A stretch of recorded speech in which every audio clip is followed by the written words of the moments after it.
Thanks for joining us. I'm Brianna Pitts with the WBZ News Update. Marshfield police are on the hunt for two men accused of trying to force a woman off the street and into their truck. It happened Saturday night along Ocean Street. Police say two men in a white pickup pulled over. They say the passenger then grabbed the woman's wrist and tried to force her inside. The victim was able to run away. The passenger is described as skinny with a mullet and no teeth. Investigators say he may have injuries or marks on his face from the incident.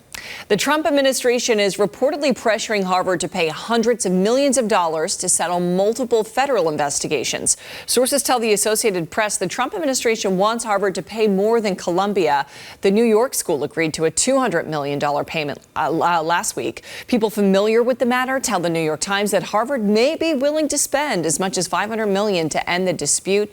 The university is currently in a court battle to try and keep billions in federal research funding cut by the Trump administration. And the recent shakeup at MarketBasket may be drawing to a close. Suspended CEO Arthur T. Demoulas is going into mediation with the company, hoping to resolve the dispute.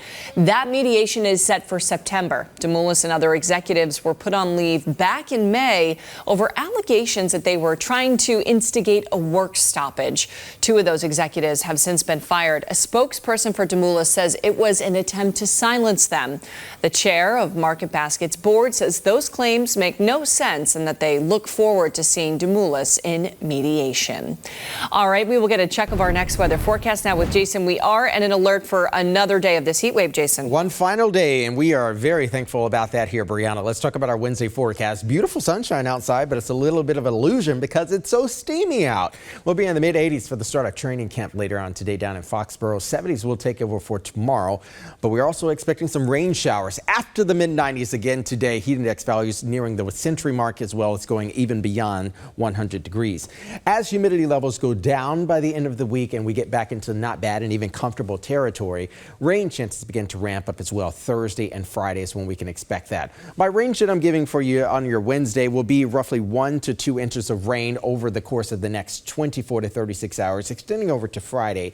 But I do have reason to believe we actually could be talking about some flooding concerns across the area, primary and even secondary roadways. Thursday morning begins with patchy areas of fog, partly to mostly cloudy skies. And as we get into the afternoon here, Boston enters the chat along with the South Shore there, allowing for some pretty steady rain, moderate rain, and even some rumbles are going to be cascading through. Most of the activity will be happening along and also right to the east of 95, including Boston. And as we near the end of the evening, heading into early on Friday, most of those rain showers push east of the Worcester County region. Still on Friday, we're expecting some spot shower chances, still a bit more on the cooler side of things here. 70s will take over and likely remain in tow for us on Saturday. Saturday begins the Pan Mass Challenge, friends. We'll be in the mid to upper 70s on Saturday. 80s return for us on Sunday. And as we enter next week, Brianna, still expecting mid-80s to start on Monday and Tuesday. All right, Jason, this has been a WBZ News Update. Have a great day.